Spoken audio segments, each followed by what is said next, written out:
जेव्हा न्यायाधीश अशा लोकांबरोबर जर होळी खेळत असतील तर चुकीचं कुठेतरी मेसेज जातो की आत्ताच्या घटनेला ही जी सुनावणी आहे ही यांच्याकडनं बदलून दुसऱ्या न्यायाधीशांकडे द्यावी. मग ते सुरेश धस असो, धनंजय मुंडे असो, संदीप क्षीरसागर असो, बजरंग सोनावणे असो, ही जी सगळी माणसं आहेत ती कोण आहेत?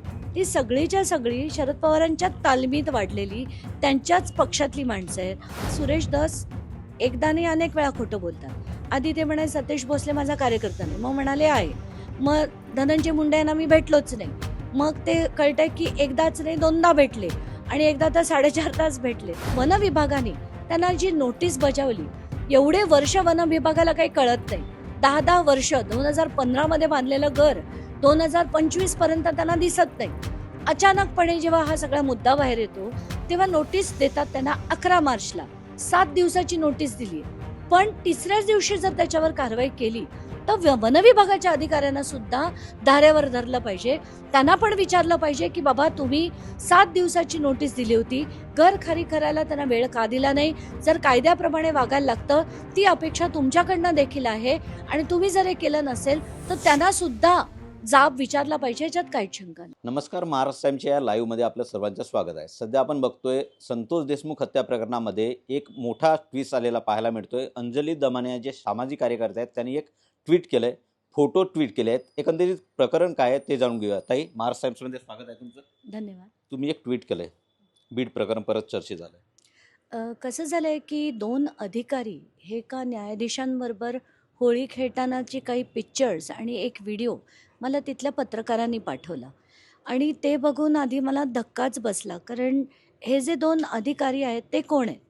तर त्याच्यापैकी राजेश पाटील हे असे अधिकारी होते जे ज्या दिवशी 29 नोव्हेंबरला खंडणी मागण्यात आली होती तर आणि ती पूर्ण टोळी म्हणजे अगदी सुदर्शन गुळे, वाल्मिक कराड, विष्णू चाटे, कृष्णा आंधळे सगळेच्या सगळे उपस्थित होते. त्यांच्याबरोबर जो अधिकारी होता तो म्हणजे राजेश पाटील. तर असा अधिकारी आणि दुसरा म्हणजे प्रशांत महाजन. तर पदोपदी आरोपींना मदत करणारे अगदी निलंबित अधिकारी होते. हो. आणि म्हणजे पदोपदी आरोपींना मदत करणारे आणि ज्या दिवशी तिरंगामध्ये कट रचला गेला तिथे उपस्थित असणारे जे अधिकारी ते प्रशांत महाजन. हे जर न्यायाधीशांना भेटतायत तर मला ते खूप असं डिस्टर्बिंग झालं. कारण न्यायाधीशांकडनं आपण एक अपेक्षा ठेवतो की बाबा आपण काय म्हणतो की न्याय देवता. आपण त्याला देवता का म्हणतो? कारण तिथून नथिंग बट न्याय इज एक्सपेक्टेड. तर तसं न होता जेव्हा न्यायाधीश अशा लोकांबरोबर जर होळी खेळत असतील तर चुकीचं कुठेतरी मेसेज जातो लोकांमध्ये. कारण आत्ताच्या घटनेला ही जी माणसं आहेत त्यांना सह आरोपी करा म्हणून मी मागणी केली. आता राजेश पाटील म्हणा, प्रशांत महाजन म्हणा, बारगळ म्हणा, बालाजी तांदळे म्हणा, शिवलिंग मोराळे म्हणा, या सगळ्यांना सह आरोपी करा आणि आत्ताच्या घटनेला यांचं नाव चार्जशीटमध्ये सुद्धा नाही आहे. तर हे सगळं जे होताना दिसतंय ते बघून मला खरंच खूप धक्कादायक वाटतंय. आणि म्हणून मी ॲक्च्युली ठरवलं की मी आता आजच लॉ अँड ज्युडिशरीला पत्र लिहिणार आहे आणि तेच पत्र मी प्रिन्सिपल जजना पण पाठवणार आहे जे रॉस्टर बनवतात की आत्ताच्या घटनेला ही जी सुनावणी आहे ही यांच्याकडनं बदलून दुसऱ्या न्यायाधीशांकडे द्यावी. त्यांना पण एक थोडासा धडा मिळेल की याच्या पुढे त्यांनी जसं वागणं अपेक्षित आहे त्यांच्याकडनं, जनतेकडचं म्हणा किंवा इतरांचा जो दृष्टिकोन आहे त्यांच्याकडे बघण्याचा, तर त्यांनी ती नैतिकता ठेवून त्यांनी वागणं अपेक्षित आहे असं मला त्यातनं मेसेज त्यांना द्यायचं आहे. नैतिकतेवरून आठवलंय की मुख्यमंत्र्यांनी देवेंद्र फडणवीसांनी म्हटलं होतं की नैतिकतेचा या मॅटरमध्ये एकंदरीतच अधपतन झालेलं नाही आहे. मग हे काय नेमकं सुरू आहे ते? नाही, एकदा नाही अनेक वेळा झालेला आपण बघतोय. पण असो, मुख्यमंत्र्यांना काय अर्ध्या गोष्टी माहिती असतात, बहुतेक गोष्टी माहिती पण नसतात किंवा माहिती असून कानाडोळा करायचा असतो. तर त्याच्याकडे नको जाऊया आपण. पण आत्ताच्या घटनेला इथे पदोपदी होताना आपल्याला दिसतंय. अगदी ज्या दिवशी म्हणजे हत्या झाली त्याच्या आधीपासून मी तर म्हणते की जर मेमध्ये कारवाई झाली असती, मेमध्ये पहिल्यांदा म्हणजे खंडणी मागण्यात आली. 28 मेला अवादाच्या कर्मचाऱ्याचं अपहरण देखील करण्यात आलं. त्यानंतर जूनमध्ये मागण्यात आली, सातपुडा बंगल्यामध्ये मागण्यात आली, जगमित्रच्या कार्यालयात मागण्यात आली. अगदी 29 तारखेला जरी त्या राजेश पाटीलनी जर त्याचं काम केलं असतं आणि जर यांच्याविरुद्ध त्याच्या त्या दिवशी खंडणीचा गुन्हा नोंदवला असता आणि त्यांना अटक केली असती तिथल्या तिथे, तर संतोष देशमुखांचे प्राण वाचले असते. पण ती नैतिकता त्यांनी देखील तेव्हा दाखवली नाही. आणि त्यानंतर आपण बघतोय की अगदी SIT मधले ते सगळे अधिकारी म्हणा, कशी बडदास्त कराडची ठेवली गेली ते म्हणा, नैतिकता कोणाकडे आता उरली आहे? आणि जर मुख्यमंत्री असं म्हणत असतील तर त्यांनाच प्रश्न विचारा की कोणाकडनं तुम्ही म्हणताय की झालेलं नाहीये, हे जे म्हणताय तर ते कोणी केलेलं नाहीये, सगळ्यांनीच करताना आपल्याला दिसतंय. अंजलीताई, दुसरा प्रश्न होता माझा. शरद पवार जे राष्ट्रवादीचे अध्यक्ष आहेत, थोड्या वेळापूर्वी बारामतीमध्ये बनत होते. बारामतीमधून त्यांनी एकंदरीतच धनंजय मुंडेंवरती निशाणा साधला आहे. ते म्हणतायत या एकंदरीतच प्रकरणामध्ये कायद्याचा गैरवापर केला गेला. आता कायद्याचा गैरवापर केला गेला याच्यात काहीच शंका नाही आहे. पण मला असं वाटतंय की ही जी माणसं आहेत, ही कोणाची माणसं आहेत? आता बीडमध्ये अमुक गोष्टी चुकीच्या घडल्या आहेत असं जे त्यांचं म्हणणं आहे, तर त्या चुकीच्या घडवणारी ही जी माणसं आहेत, मग ते सुरेश धस असो, धनंजय मुंडे असो, संदीप क्षीरसागर असो, बजरंग सोनावणे असो, ही जी सगळी माणसं आहेत ती कोण आहेत? ती सगळीच्या सगळी शरद पवारांच्या तालमीत वाढलेली, त्यांच्याच पक्षातली माणसं आहेत. आज सुरेश धस भाजपत आहेत, आज धनंजय मुंडे अजित पवार गटात आहेत. पण आधी सगळी यांच्याच गटातली माणसं होती. पदोपदी यांना वाचवलं त्यांनी. आधी तेच म्हणाले होते की धनंजय मुंडेला मी एक नाही अनेक वेळा वाचवलं. पण न वाचवता जर त्यांना तेव्हाच शिक्षा त्यांनी दिली असती कायद्याप्रमाणे, तर पाठीशी न घालता, तर आज हे दिवस पूर्ण बीडला पण बघायला लागले नसते, तिथल्या लोकांनाही बघायला लागले नसते. आपले धस यांचे समर्थक आहेत आशिष विशाल यांना मारहाण करताना पाहायला एकंदरीत व्हिडिओ मिळाला आहे. कसं बघताय जरांगे आणि एकंदरीत सुरेश धस यांचा सामना दिसतो? नाही, आशिष विशाल यांच्या आपण 3 गोष्टीकडे बघितलं पाहिजे. एक म्हणजे सुरेश धस आधी म्हणाले हे माझे कार्यकर्ते नाही आहेत. मग आपल्याला कळतंय की आता त्यांनी एक पत्र लिहिलंय आणि कोण ढेपे म्हणून पत्रकार आहे त्यांच्या विरुद्ध त्यांनी लिहिलंय की त्यांना जे आशिष विशाल आहेत ते माझे सहकारी आहेत आणि त्यांच्या विरुद्ध हे सदोदित बातम्या लावत आहेत. तर त्याची चौकशी व्हावी, त्यांच्यावर कारवाई होऊन येत्या अधिवेशनाच्या म्हणजे पावसाळी अधिवेशनाच्या आत ते करून मला त्याचं तुम्ही इंटिमेट करा, असं पत्र जे त्यांनी लिहिलंय त्याच्यावरनं दिसतंय की बाबा सुरेश धस एकदा नाही अनेक वेळा खोटं बोलतात. आधी ते म्हणाले सतीश भोसले माझा कार्यकर्ता नाही, मग म्हणाले आहे. मग धनंजय मुंडे यांना मी भेटलोच नाही. मग ते कळतंय की एकदाच नाही 2दा भेटले आणि एकदा तर 4.5 तास भेटले. तर ते किती खोटं आणि कंटिन्युअस बोलतात हे आपल्याला या पदोपदी दिसतंय.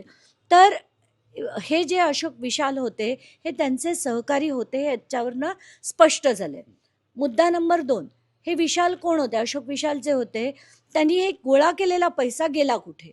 कारण त्यांच्या आत्ता बँक खात्यात 2 कोटीचा FD आहे, त्यांची अमुक 19-20 लाखाची गाडी आहे, असं जे बाहेर येत आहे त्याच्यावरनं यांच्याकडे पैसा आहे, कुठून आला, स्रोत सांगणं गरजेचं आहे.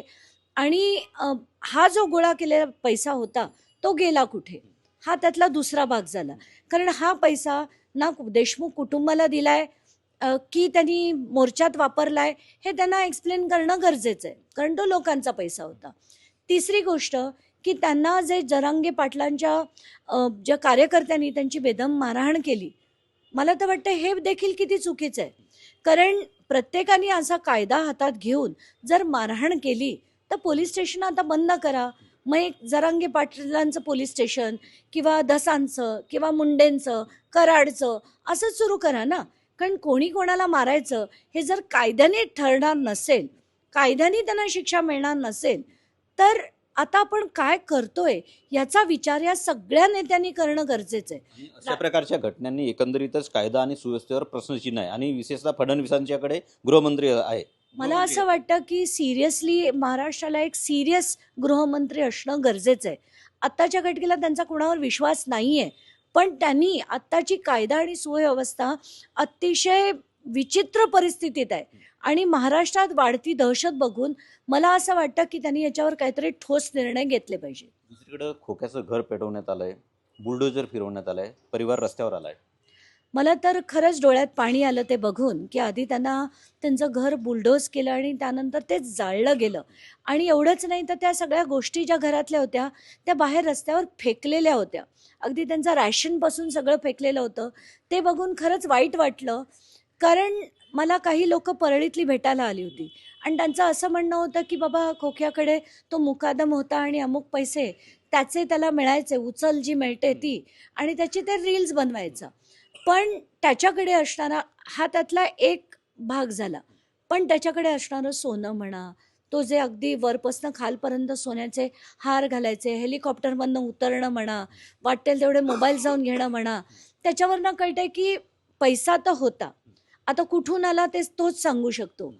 पण हे सगळं होताना त्याचे जे गुन्हे केलेत त्यांनी, जे पायाला म्हणजे बॅटनी मारणं म्हणा किंवा त्यांचे दात जे त्यांनी सगळे तोडून टाकले, शाळेत जाऊन जे धमकीचं दिलं, त्याच्यात त्याच्या मागची भावना काही असो, पण कायदा हातात घेऊन त्यांनी वाटेल तसं वागणं हे चुकीचं आहे आणि त्याची शिक्षा त्याला झाली पाहिजे. त्याच्यात काहीच शंका नाही. दुसरी गोष्ट की आता वनविभागाने त्यांना जी नोटीस बजावली, एवढे वर्ष वनविभागाला काही कळत नाही. 10-10 वर्ष 2015 मध्ये बांधलेलं घर 2025 पर्यंत त्यांना दिसत नाही. अचानकपणे जेव्हा हा सगळा मुद्दा बाहेर येतो, तेव्हा नोटीस देतात त्यांना 11 मार्चला. 7 दिवसाची नोटीस दिली आहे. पण तिसऱ्याच दिवशी जर त्याच्यावर कारवाई केली, तर वनविभागाच्या अधिकाऱ्यांना सुद्धा धारेवर धरलं पाहिजे. त्यांना पण विचारलं पाहिजे, की बाबा तुम्ही 7 दिवसाची नोटीस दिली होती. घर खाली करायला त्यांना वेळ का दिला नाही? जर कायद्याप्रमाणे वागायला लागतं, ती अपेक्षा तुमच्याकडनं देखील आहे आणि तुम्ही जर हे केलं नसेल, तर त्यांना सुद्धा जाब विचारला पाहिजे. याच्यात काहीच शंका नाही. सतीश भोसले उर्फ खोक्याची भाची आहे कोमल काळे. तिचं म्हणणं असं आहे की माझ्या मामाचे चुकीचे व्हिडिओ व्हायरल केले गेले. माझ्या मामाने कधीही चुकीचे काम केले नाही. नाही, आता ती भाची आहे, तिला मामाबद्दल आदर वाटणं, प्रेम वाटणं योग्य आहे. पण चुकीची कामं त्यांनी नक्कीच केलेली आहेत. पण आणि त्याची त्यांना शिक्षा देखील झाली पाहिजे. पण त्यांच्या घरावर जे झालं, जी जाळपोळ झाली, ज्या महिलांना देखील मारहाण केली गेली, राशन जे रस्त्यावर फेकलं गेलं, ते डेफिनेटली चुकीचं झालंय आणि त्याच्याविरुद्ध ज्यांनी ज्यांनी केलं, त्यांच्याविरुद्ध कारवाई ही झालीच पाहिजे. काँग्रेसच्या माजी मंत्री आहेत यशोमती ठाकूर यांचा मोठा दावा आज पुढे आलाय किंवा काल त्यांनी केलाय. त्या म्हणतात की पुढील 100 दिवसात परत एका मंत्र्याचा राजीनामा अपेक्षित आहे. नाही, आता त्या कोणाबद्दल बोलतायत मला खरंच माहीत नाही. पण आत्ताच्या घटकेला मला असं वाटतं, की सगळे जे मंत्री जेवढे घेतले गेलेत, त्याच्यापैकी बहुतांश मंत्री यांच्यावर अतिशय सीरियस असे क्रिमिनल गुन्हे आहेत. आणि अशांना एक तर मंत्रिपद देण्याची गरजच काय असा प्रश्न पडतो. जसे जयकुमार गोरे यांच्याविरुद्ध सुद्धा त्यांनी जी कृत्य केली आहे ती इतकी अश्लील, इतकी घृणास्पद आहेत. असं असताना यांना मंत्री केलं गेलंय.